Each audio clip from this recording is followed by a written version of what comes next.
in the beginning of the chapter 1, it was stated that many kinds of vibrations are undesirable and therefore it should be eliminated or at least it should be reduced. Okay, so for example, the inertia force developed in the reciprocating engine or unbalanced forces produced in any other rotating machinery should be isolated from the foundation so that the adjoining structure will not subjected to heavy vibration. Say if there is a machine here, say there is a machine which is placed over a surface, okay, and assume that there is one more machine here. Because of the unbalances present in this machine, this leads to vibration. Okay. Because of the unbalances, there will be vibration, and that vibration will be transferred to the ground and it will be transferred to the other nearby machine. So we need to isolate the vibration which is being transferred to the ground from the machine. So instead of placing the machine on the ground itself, we will place the machine. With the help of the equivalent spring and damper. Okay, this equivalent spring and damper will act as the isolator, which reduces. We cannot completely isolate, but it will reduce the transfer of the vibration or the force or motion to the ground. Is it clear?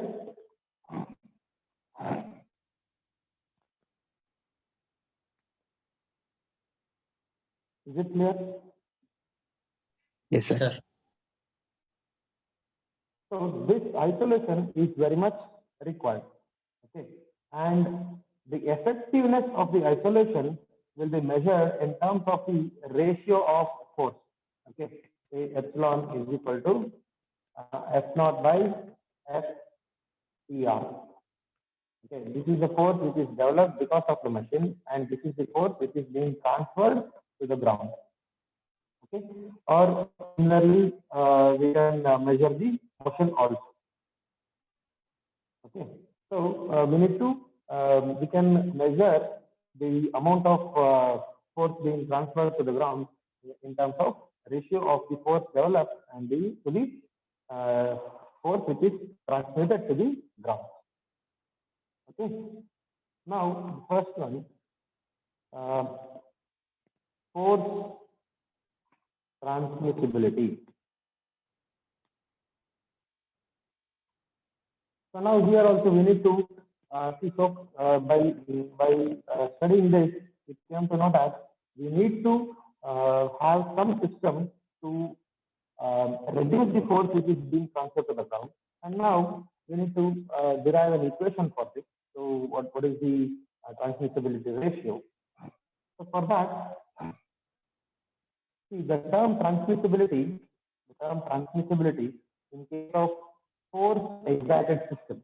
Okay, so force excited system means this is a ground and this is the mass and spring and the damper, and there will be a force on it, that is F0 sin omega t.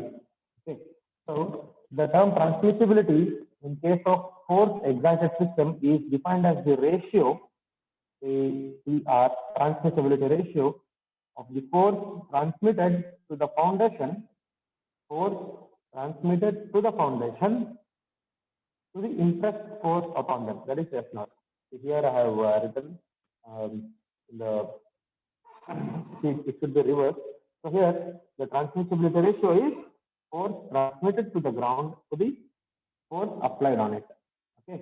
Now imagine a mass M supported on the foundation. So this is a mass M, which is supported on the foundation by means of an isolator having an equivalent stiffness K and the damping coefficient C, and excited by the force F0 sin omega t.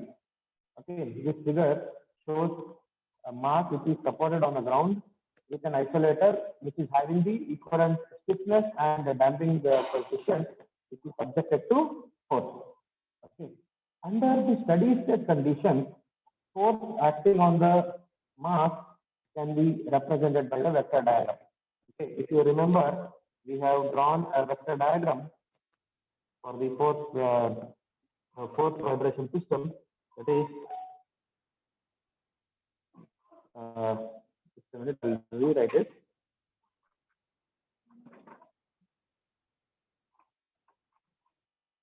See, this was the displacement x, okay, and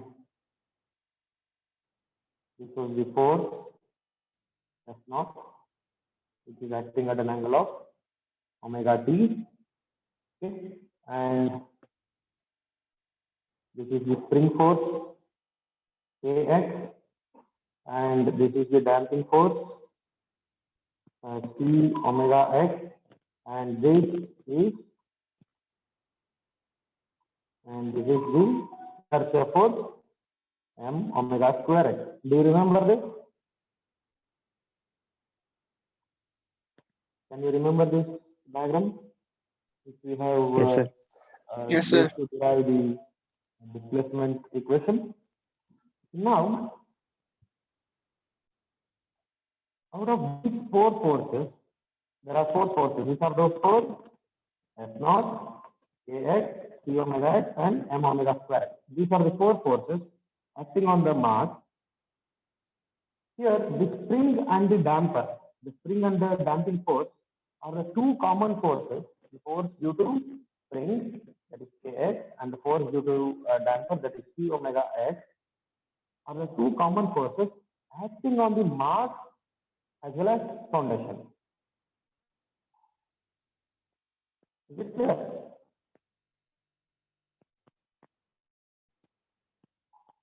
Is it clear? These two forces will act Yes. on the mass as well as on the foundation. Okay. Therefore, the force transmitted to the foundation, is the vector sum of these two forces.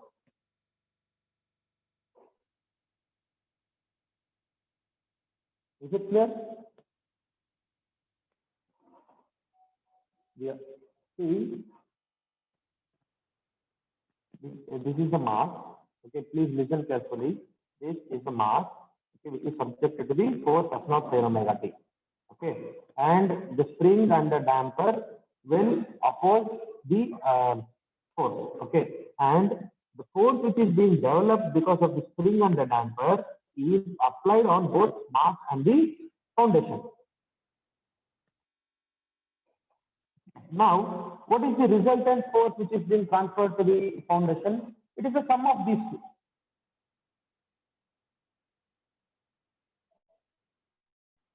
Right? Yes or no? Yes, sir. Are you able to follow or not? If you have any doubts, please ask me. I'll tell you, I'll repeat it again and I can clarify your doubts.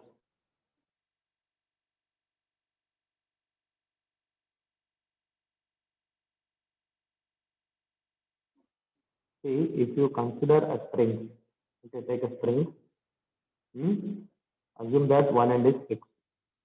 And now if you try to pull this spring, definitely the spring will get elongated.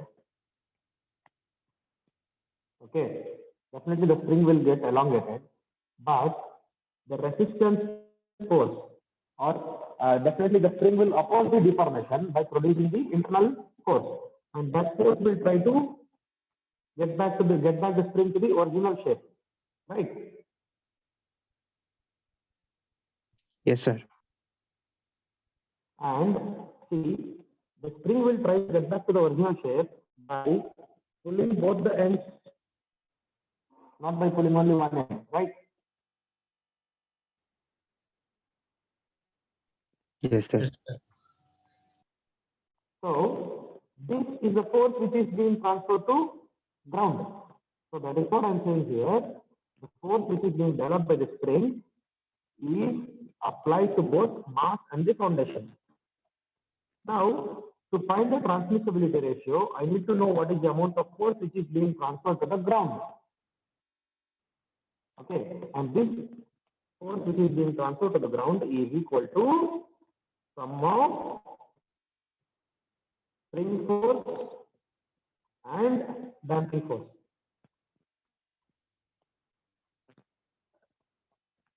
Right? Because similarly, the damper will also produce the force, same as a spring. Is it clear? Is it clear? Yes, sir. Raghavan Raju, Yes, sir. ಅರ್ಥ ಆಯ್ತಾ? Yes, sir. ಅರ್ಥ ಆಯ್ತು. Monish,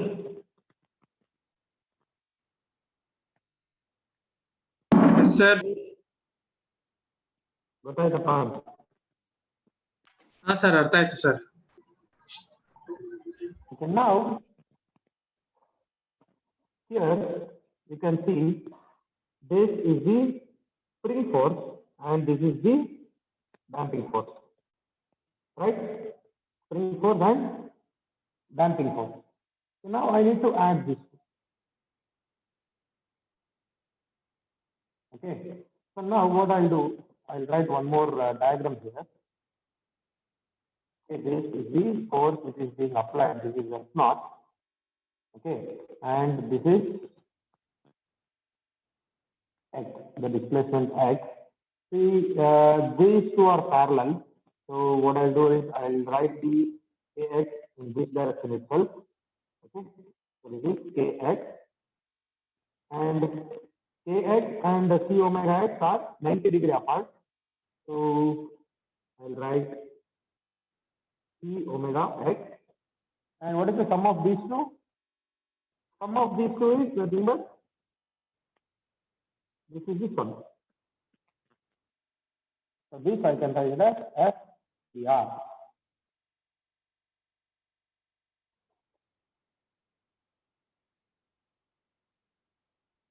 Is it clear? Yes, sir. This Yes, sir. angle.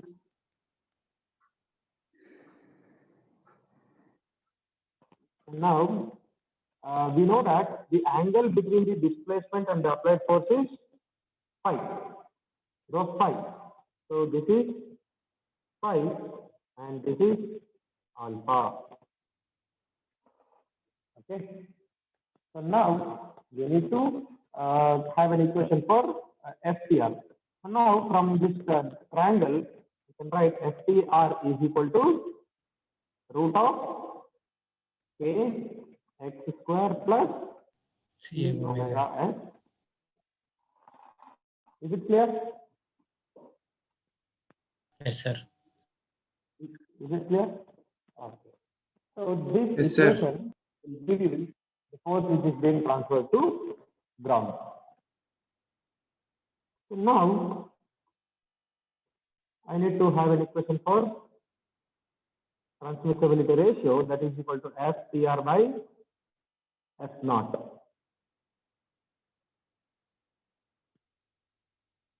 Okay, FPR by F naught.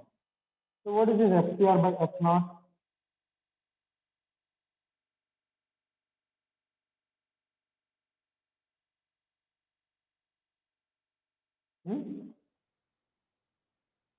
So for this, I'll use this equation, that is FPR is equal to root of K x whole square plus C omega x whole square. Can I take this x outside? Outside the sir. root? So it will become x root of A A square square plus plus C omega omega. Okay. And now, what I can do?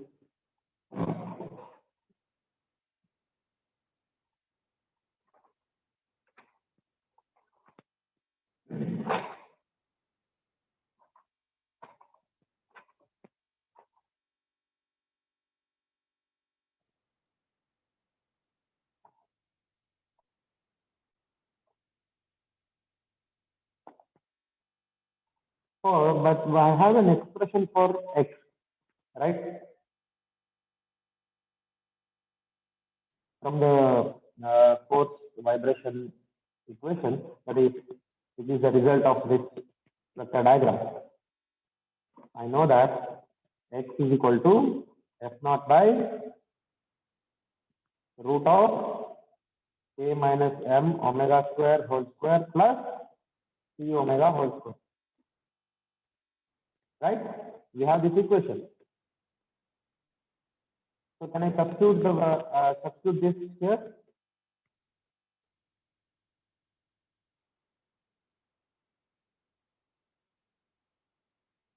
Do you remember this equation?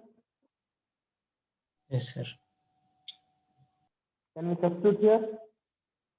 So FTR is equal to F naught root of k square plus c omega whole square, that divided by root of k minus m omega square whole square plus c omega whole square, or FTR by F naught is equal to root of k square plus c omega whole square, that divided by root of k minus m omega square whole square plus c omega square. Here FTR by F naught is nothing but transmissibility ratio.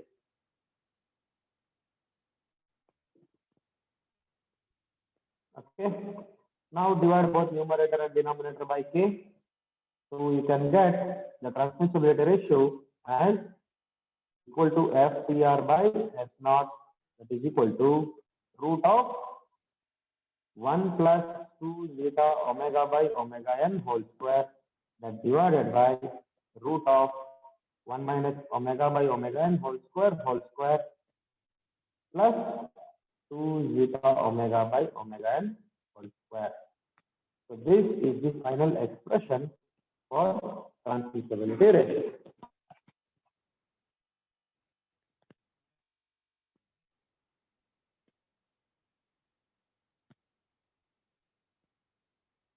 Okay.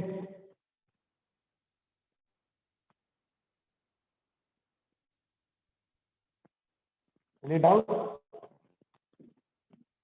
No, sir. No, sir. See, we No, sir. we see all the final equations in the examination, but you need to know how to derive it and how what is the philosophy behind this equation. Okay. So understanding is very much important. You can solve any number of problems by using these equations, but how to interpret the question and how to analyze the question and which equation to use, you need to understand all these things. So if you have any doubt with respect to the theory, definitely you can ask me. Okay. In the next classes, we will solve the problem. Okay. But here you need to know the theory behind the equation.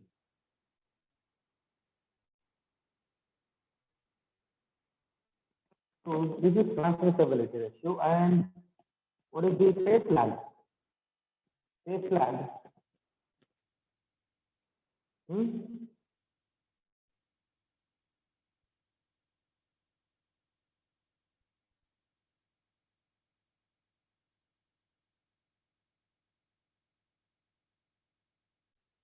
What is the phase lag here? That is alpha. Alpha is the phase lag. Okay. So that is the angle between the displacement and the force transmissibility. Force transmitted. So that alpha I can write as tan inverse of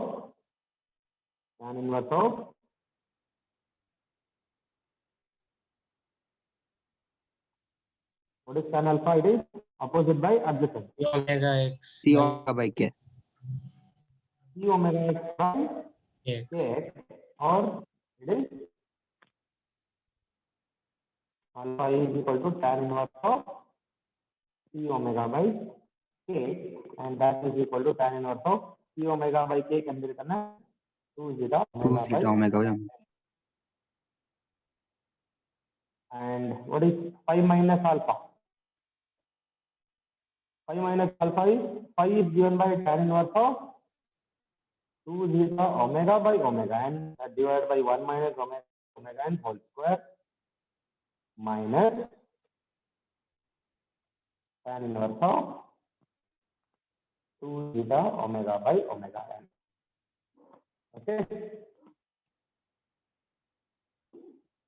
Now, this equation 1 and equation 2 will give you the transmissibility and the phase lag of the transmitted force from the inverse force. Okay, and you can plot this for the various values of damping factor. Okay, so for the various values of zeta, you can have the plot that I'll do in the MATLAB. If you remember, we have done it for the underdamped, overdamped, and critical damped case. Okay, do you remember? Yes, sir. We had some curve like this. Okay, so similarly, similar kind of thing, I'll do it and I'll upload the video so you can look into it.